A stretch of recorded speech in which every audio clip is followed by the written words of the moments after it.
इस कार्यक्रम के प्रायोजक हैं श्री निहाल चंद्र जी जैन, श्रीमती अचरज कुमारी जैन, श्री घेवर चंद्र जी जैन, श्रीमती कल्पना देवी जैन, श्रीमती सुनीता जैन, श्री विनय जैन, श्रीमती पूर्वी जैन, जयपुर, राजस्थान।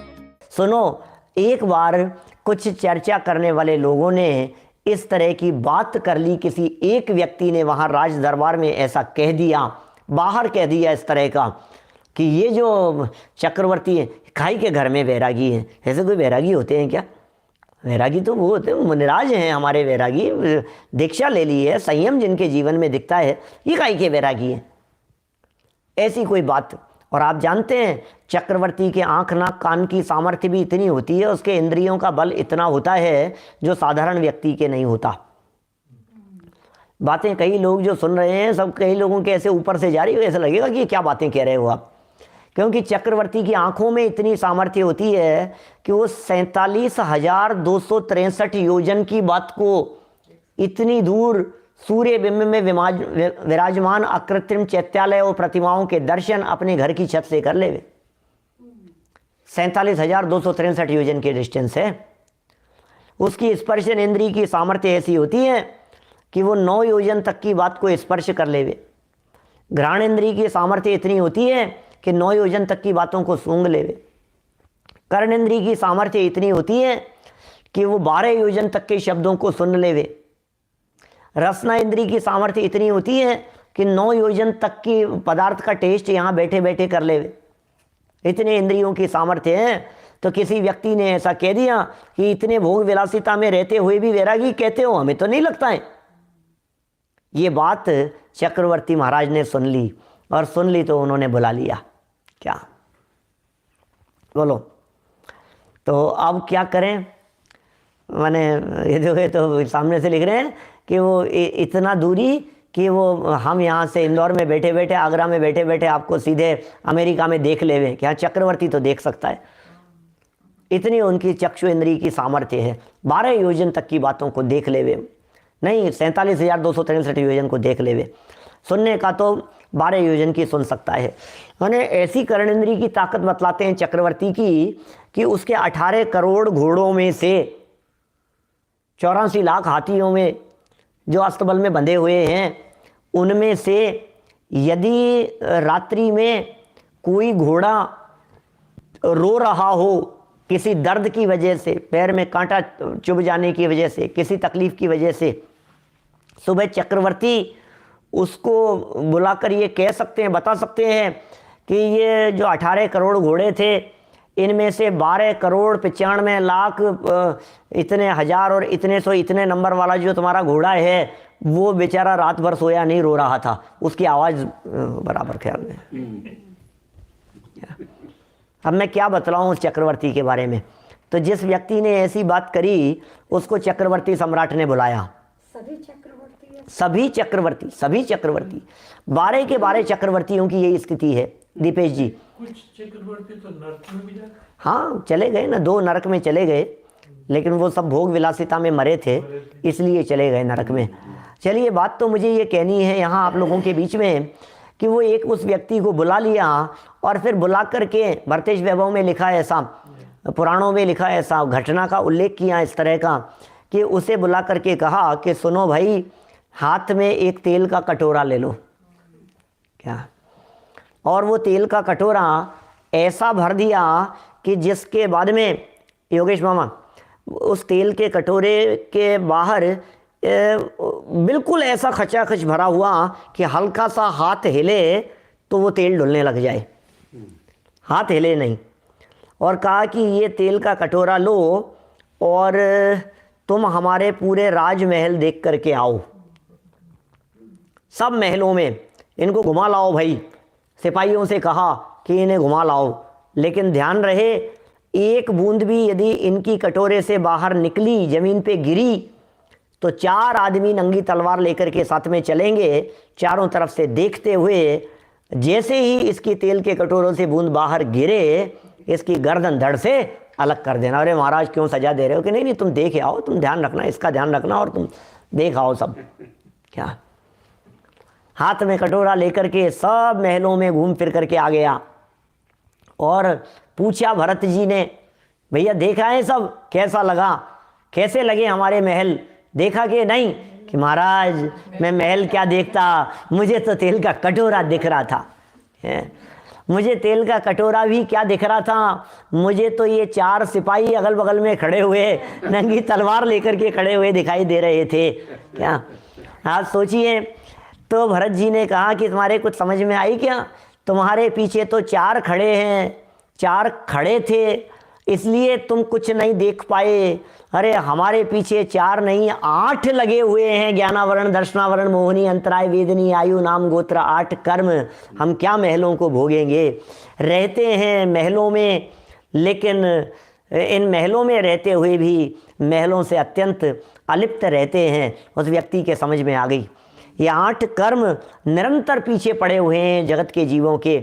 इसलिए प्रत्येक व्यक्ति को ये प्रयत्न करना चाहिए, ये विचार विकल्प करना चाहिए प्रत्येक व्यक्ति को कि भैया ये कर्म लगे हैं पीछे, भी अलर्ट, सावधान रहो। भव विकट वन में कर्म बैरी, ज्ञान धन मेरो हर्यो, तब इष्ट भूल्यो भ्रष्ट होय, अनिष्ट गति धर तो फेर्यो। भव विकट वन में कर्म बैरी, ज्ञान धन मेरो हर्यो, मेरे ज्ञान रूपी धन का हरण कर लिया है इस भव विकट वन में कर्म रूपी बैरियों ने। ये कह रहे हैं यहाँ 8 कर्म की मूल प्रकृतियों का बंधन इस जीव के दिखाई देता है। देखिए श्लोक पढ़ता हूँ, ज्ञानार्णव के कुछ श्लोक यहाँ लिखे हैं, 2 श्लोक दिए हैं ज्ञानार्णव के, उनका अर्थ देकर के इन विपाक को, कर्म प्रकृतियों को जीतने के लिए यहाँ प्रेरणा दी जा रही है।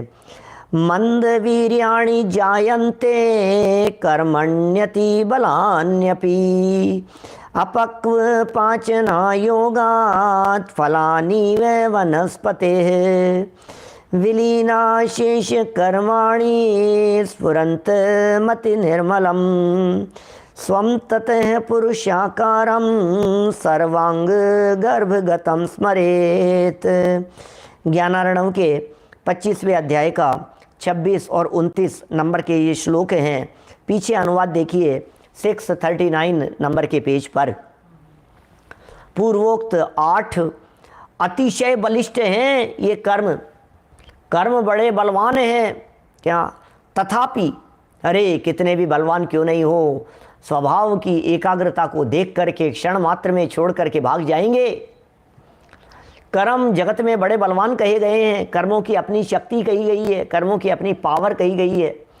ये कर्म के उदय से आज तक कोई बचा नहीं है, ये सब कहा गया है। जब कर्म का उदय आता है तो अच्छे अच्छों के छक्के छूट जाते हैं क्या? अरे कर्म का उदय आता है तो पार्श्वनाथ जैसों तक को नहीं छोड़ा, कमठने उपसर्ग करने लगा क्या? ये क्या कह रहे हैं?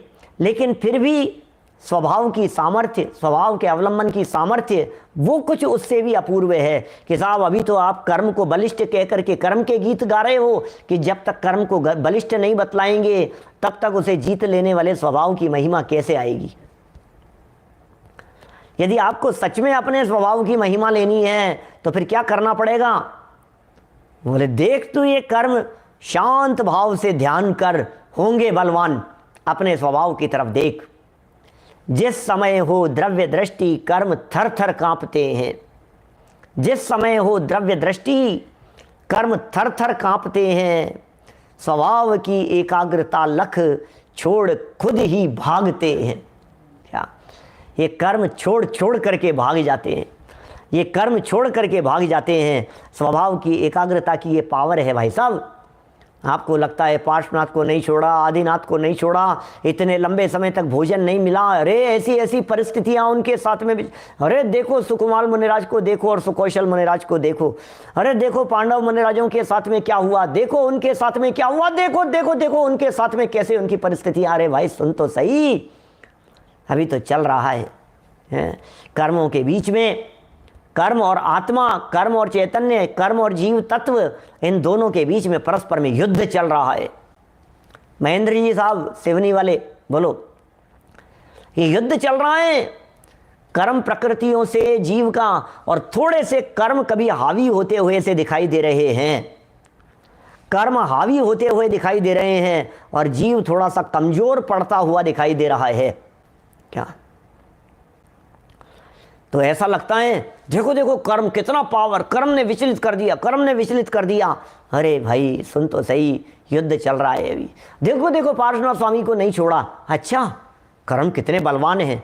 अरे भाई तुम, अभी तो मैच चल रहा है, ये क्रिकेट का मैच है, बीच में फैसला नहीं सुनाया जाता, चलते मैच के बीच में भी क्या होगा लास्ट मोमेंट पर है, ऊंट किस करवट बैठेगा पता नहीं क्या, लास्ट मोमेंट पर क्या, लास्ट बॉल तक हिम्मत नहीं हारते हुए प्लेयर्स क्या, पता नहीं क्या होगा क्या, और वो 9 बॉल होगी और उस पर 6 मार देंगे और फिर दूसरी एक और बॉल मिल जाएगी आपको, वाइट बॉल का रन मिल जाएगा और उसका मिल जाएगा, कुछ भी हो सकता है लास्ट मोमेंट पर, कितना हो सकता है।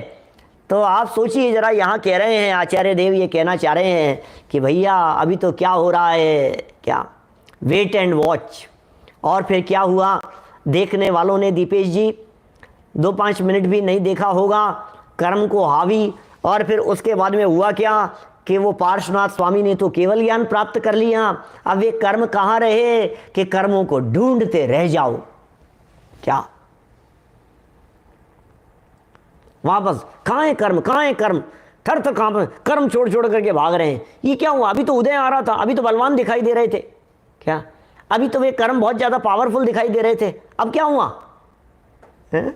ऐसे ऐसे कैसे पावरफुल दिखाई दे रहे थे, सब भाग जाएंगे। ये द्रव्य दृष्टि का बल है, ये स्वभाव के अवलंबन का बल है। ये कह रहे हैं ध्यान की पावर आपको पता नहीं है, ध्यान से कर्म निर्जरित हो जाते हैं, ध्यान से कर्म नष्ट हो जाते हैं, ध्यान से कर्म जल जाते हैं। ध्यान वो पावरफुल चीज है जिससे कर्म सदा सदा के लिए नष्ट हो जाते। तथापि शांत भाव, इसका नाम है ध्यान। शांत भाव के आगे ब्रैकेट में एक शब्द दिया है, जैसे ध्यान कह करके पुकारा गया है, इसका मतलब ध्यान में शांति होती है, अशांति में ध्यान नहीं होता। आप ध्यान कर रहे हैं और चित्त अशांत है, चित्त में अशांति है, इसका मतलब ध्यान नहीं है। अरे ध्यान अग्नि है, कर्म दहन, अष्ट कर्म दहनाए ध्यानम धूपम, वो ध्यान है अष्ट कर्म को दहन कर देने के लिए। उपयोग जब एकाग्र होता है, उपयोग जब कंसंट्रेट होता है किसी विषय के ऊपर, तो ध्यान एक ऐसी वस्तु है जिससे सब कर्म नष्ट हो जाते हैं। बिना पके ही फल देने का काल आए पहले ही ऐसा हो जाता है। और एक एग्जाम्पल दे करके यहाँ बात कही गई है, बड़ा सुंदर एग्जाम्पल बतलाया गया है, बहुत ही गजब का एग्जाम्पल दिया दिनेश सिंघई जी साहब। ऐसी बात कह रहे हैं सिंघई जी, देखना जरा क्या लिख रहे हैं। ये कह रहे हैं जिस प्रकार वनस्पति के माने वृक्ष के, किसी पेड़ के बिना पके फल पकने के बाद तो गिर जाते हैं, कोई कर्म पका, फल पका और पक करके अपने आप गिर जाते हैं। ऐसे कई एग्जाम्पल दिए हैं शास्त्रकारों ने कि पेड़ के ऊपर फल लगे हुए थे शिवकांत जी साहब, और फिर क्या हुआ कि वो जड़ गया, मतलब पक गया तो गिर गया टूट करके अपने आप। लेकिन ये कह रहे हैं पवन के निमित्त से, जब हवा तेज चल रही हो उस समय में पवन के निमित्त से अथवा पाल के निमित्त से जिस प्रकार पका लिए जाते हैं, अब कच्चे थे वो पेड़ पर लगे हुए थे, पक जाते हैं तो अपने आप गिर जाते हैं, लेकिन अभी तो पके नहीं हैं। लेकिन यदि हवा तेज चले तो वे बिना पके भी गिर जाते हैं क्या, हवा का यदि योग बने तो। दूसरा एग्जाम्पल दे दिया साथ में कि वे कच्चे फल हों और वे कच्चे फलों को यदि पाल में रख दिया जाए, यू नो व्हाट इज पाल विप्रेश जी?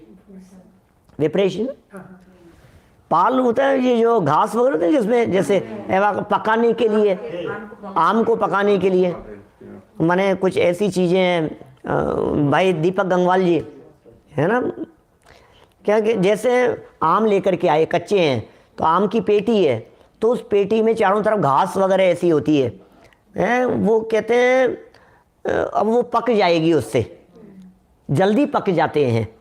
यदि वो आम वहाँ रहते पेड़ पर तो हो सकता है 15 दिन लगते अभी उनको पकने में, लेकिन उन्हें तोड़ करके यदि उसे रखकर पेटी में रख करके कुछ किसी चीज़ में कृत्रिम गर्मी, आर्टिफिशियल गर्मी उनको दी जाती है, जिससे वो फटाफट जल्दी पक जाते हैं।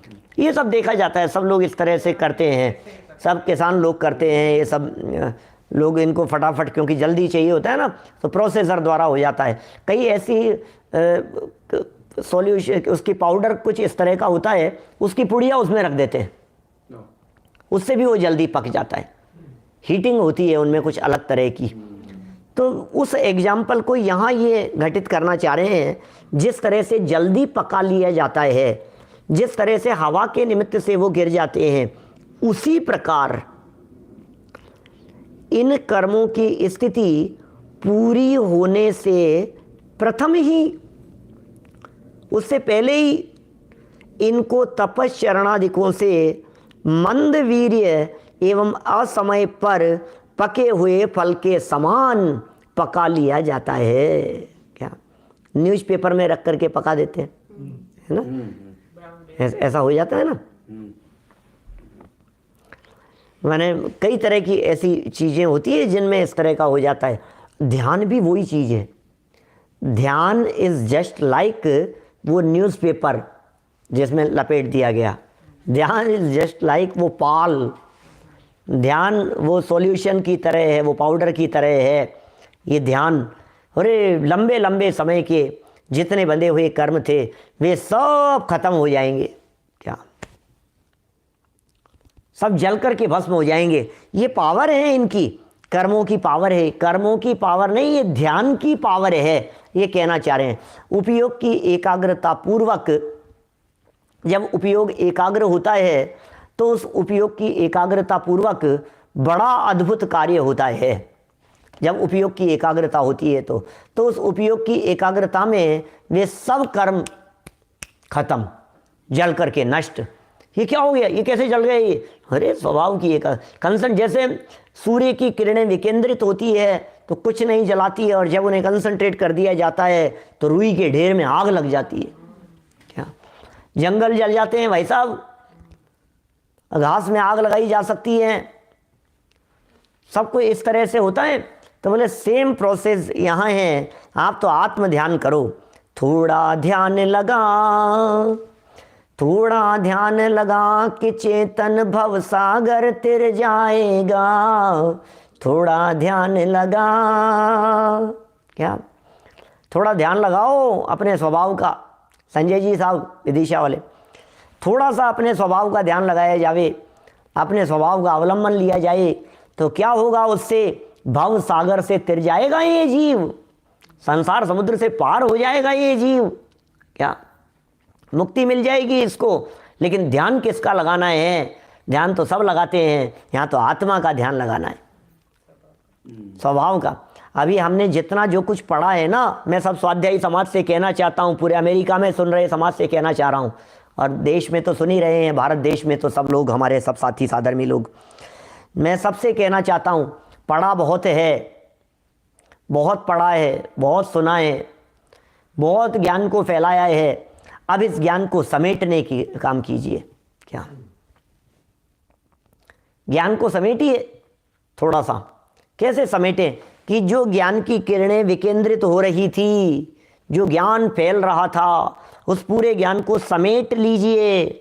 कि साहब यदि ज्ञान को समेटना ही था तो फिर इतना पढ़ाया लिखाया क्यों हमारे को? इतने शास्त्रों में हमारे ज्ञान को क्यों भटकाया आपने? क्या जब यही करना था तो फिर आपने हमारे ज्ञान को भटकाया क्यों? आपने हमारे ज्ञान को भ्रमाया क्यों? आपने हमारे ज्ञान को इतना ये पढ़ो वो पढ़ो, ऐसा करो वैसा करो, कहाँ कहाँ आपने भटकाया हमारे को? भाई तन्मय कुरावली, क्यों भटकाया? कि भाई हम देखो ऐसा है, भोजन बनाते हैं तो बोलो आप लास्ट में किचन समेटेंगे या नहीं?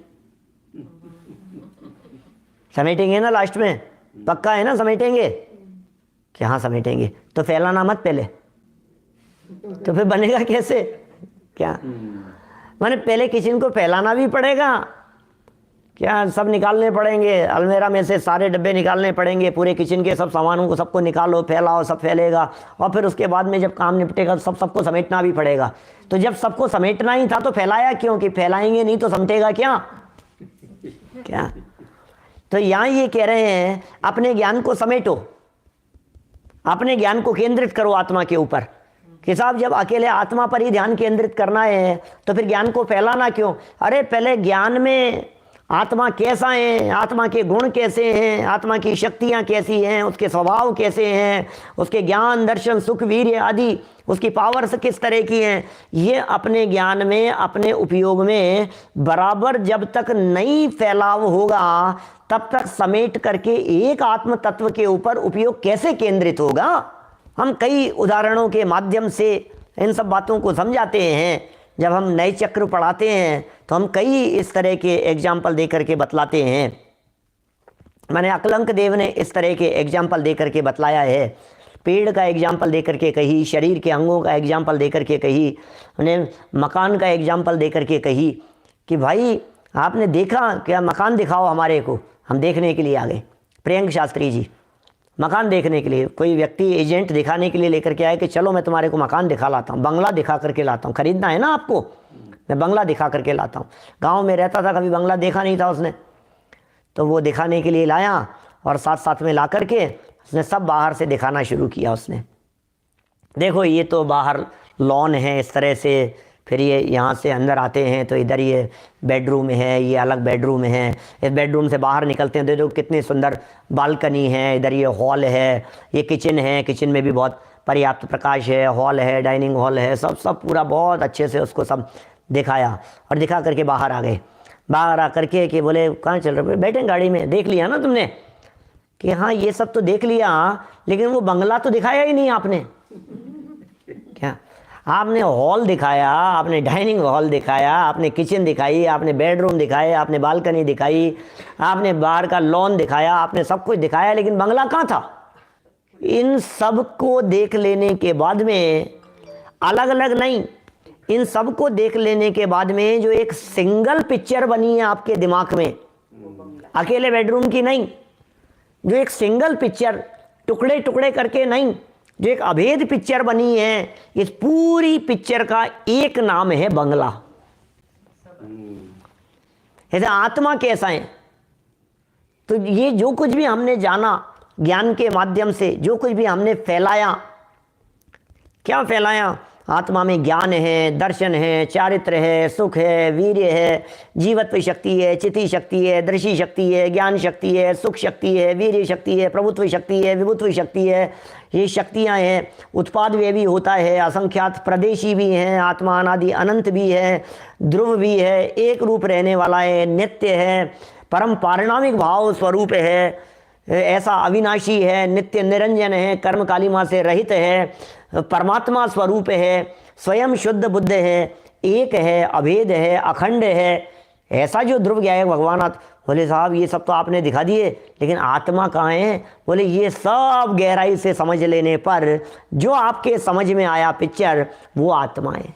तो ध्यान किसका लगाना है, ये सब तो समझने के लिए पहले फैलाओ अपने ज्ञान को और फिर सब समेट लो।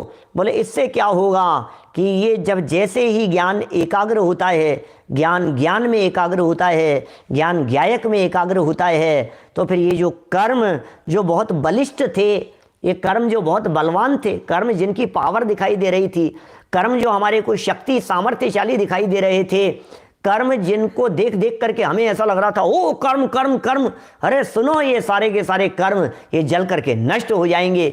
इस कार्यक्रम के प्रायोजक हैं श्री निहाल चंद्र जी जैन, श्रीमती अचरज कुमारी जैन, श्री घेवर चंद्र जी जैन, श्रीमती कल्पना देवी जैन, श्रीमती सुनीता जैन, श्री विनय जैन, श्रीमती पूर्वी जैन, जयपुर राजस्थान।